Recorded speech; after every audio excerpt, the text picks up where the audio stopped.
ये तस्वीर है ख्वाबों के रंगों की खुशियों की सपनों की अब আসসালামু আলাইকুম everyone, welcome to my channel. কেমন আছেন আপনারা? আশা করি ভালো আছেন। আমিও আল্লাহর রহমতে খুব ভালো আছি। আজকের ব্লগটা দুপুরে রান্নাবান্না দিয়েই শুরু করলাম। প্রচণ্ড গরম পড়ছে, এই গরমে একদম টেকাদার। তার মধ্যে আমরা গৃহিণীরা তো যত গরমই পড়ুক আমাদের রান্নাঘরে আসতেই হয়, পরিবারের সবার জন্য রান্না করতেই হয়। তাই তো ভেবেছিলাম যে একটু সকাল সকাল রান্না করব, তার হয়ে ওঠে না। সকাল হলে বাচ্চাকে স্কুলে নিয়ে যাওয়া, আবার ওকে নিয়ে আসা, তার মধ্যে সংসারের বাকি যারা আছে তাদের টেক কেয়ার করা, সব কিছু মিলিয়ে রান্নাঘরে আসতে আসতে একটু দেরি হয়ে যায়। আজকেও তার ব্যতিক্রম হয়নি। ছেলেকে স্কুল থেকে এনে ওকে একটু নাস্তা খাইয়ে তারপর আমি রান্নার প্রিপারেশন করেই তো কিচেনে চলে আসলাম। প্রথমে এখানে কয়েকটা কই মাছ ভেজে নিচ্ছি, কারণ আজকে তরকারি রান্না করব কই মাছ দিয়ে। এই তো কই মাছগুলোকে আমি হালকা করে একটু ভেজে নিয়েছি। আজকে যে সবজিটা রান্না করব, এই সবজিটা সচরাচর কিন্তু গরমকালে কখনোই রান্না করা হয় না আমার বাসায়, কেন জানি না। শীতকালে এই সবজিটা খেতে বেশ ভালো লাগে। আজকে যে সবজি রান্নার কথা বারবার করে বলছি, সবজিটা হলো সিম, আলু, ফুলকপি। এই তরকারিটা সচরাচর শীতকালে ভালো লাগে। আজকে কেমন লাগবে তা কিন্তু আমি জানি না, তাও রান্না করছি। সিমগুলা কিন্তু দেখেন বেশ সুন্দর ছিল। সাহেব এনে বলেছে রান্না করো, দেখি কেমন লাগে। শহরে একটা জিনিস ভালো লাগে, সারা বছর জুড়ে মোটামুটি সব ধরনের সবজি পাওয়া যায়। এই তো সিমগুলো আগে একটু হালকা করে আমি কষিয়ে নিয়েছি, এরপর এই তো দিয়ে দিচ্ছি ফুলকপি। তবে এই ফুলকপি কিন্তু আমার সাহেব এখন কিনে আনিনি, এটা আমি শীতকালে ফ্রোজেন করে রেখেছিলাম, আর খাওয়া হয়নি। আজকে ভাবলাম শীতকালীন সবজির মতো করে যখন রান্না করব, সিম, ফুলকপি, আলু সব কিছু মিলে একসাথে রান্না করি, তাহলে হয়তো খেতে খুব ভালো লাগবে। এই তো ফুলকপিগুলোকেও আমি কিন্তু বেশ কিছুক্ষণ কষিয়ে নিয়েছি, তারপর পানি দিয়ে দিয়েছি। পানি দেওয়ার পর আমি ফ্রোজেন করা 2টা টমেটো একটু হালকা করে ছেঁচে দিয়ে দিয়েছি। আমি শীতকালে কিন্তু অনেক কিছুই ফ্রোজেন করি। আগে ফ্রোজেন করা জিনিস আমি খেতে চাইতাম না, আমার কাছে ভালো লাগতো না, কিন্তু এখন কেন জানি নিজের হাতে প্রসেস করে রাখি, তো তাই খেতে বেশ ভালোই লাগে। বলিনি রান্নাঘরে প্রচণ্ড গরম, তাই মাঝখানে আমি আবার কিছু আম ফ্রিজ থেকে বের করে আমি একটু জুস বানিয়ে নিয়েছি, তারপর সবাইকে দিয়েছি, আমিও খেয়েছি।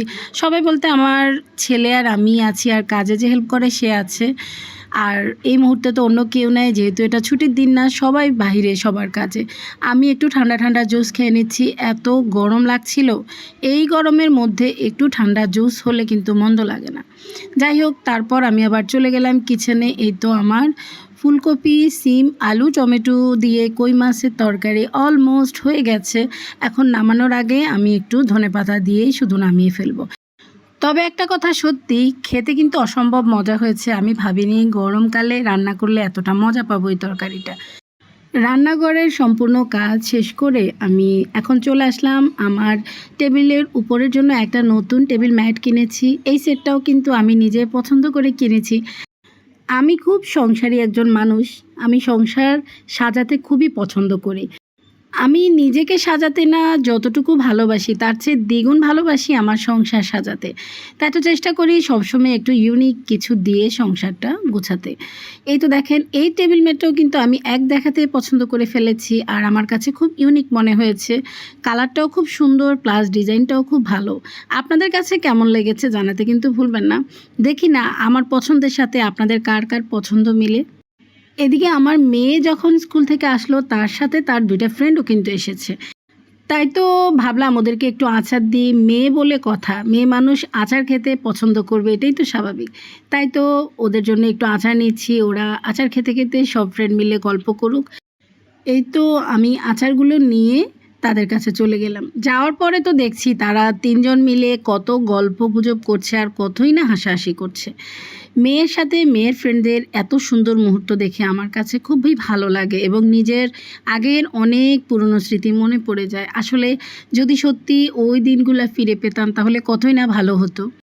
ওদের এত সুন্দর মুহূর্ত দেখে তাই ভাবলাম একটু আমার ক্যামেরায় বন্দি করে নিই, একটু স্মৃতি করে রাখার চেষ্টা করলাম।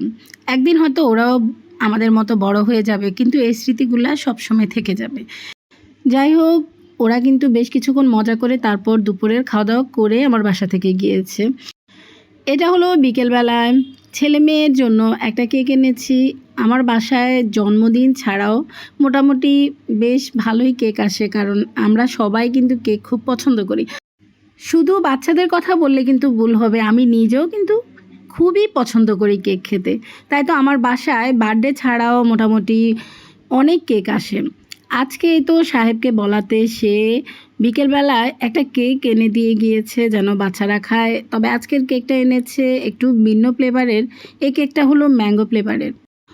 অসম্ভব মজা ছিল কেকটা, যেমন সফট ছিল তেমন ফ্লেভারটাও কিন্তু খুব ভালো আসছিল। এর আগে আমার বাসায় আমরা কখনোই কিন্তু ম্যাঙ্গো ফ্লেভারের কেক খাইনি কেউ। তাই তো সাহেব আজকে বলল তোমাদের জন্য একটু অন্য রকমই কেক আনলাম। যাই হোক, ও আর খায়নি, ও রেখে চলে গেছে, ও পরে খাবে। এই তো আমি এক পিস খেয়ে নিচ্ছি। কেকটা দেখেন কতটা তুলতুলে, দেখেই বোঝা যাচ্ছে না কেকটা কতটা সফট। আমরা আজকে সবাই মিলে বলতে গেলে সন্ধ্যার নাস্তায় কেকই খেয়েছি, কেউ আর অন্য কিছু খাইনি। এতে একটু একটু করে কেক খেয়ে বাকি কেকগুলা পিস পিস করে আমি সরাসরি ফ্রিজে রেখে দিব। এখন আর কেউ খাবো না। কেক জিনিসটা একবারে খেতে ভালো লাগে না, একটু রেখে রেখে খেতে ভালো লাগে। তো আর কি, আজকের ভিডিওটা এখানে শেষ করে দিচ্ছি, আর বড় করছি না। আজকে এই পর্যন্তই। সবাই ভালো থাকবেন। আল্লাহ হাফেজ।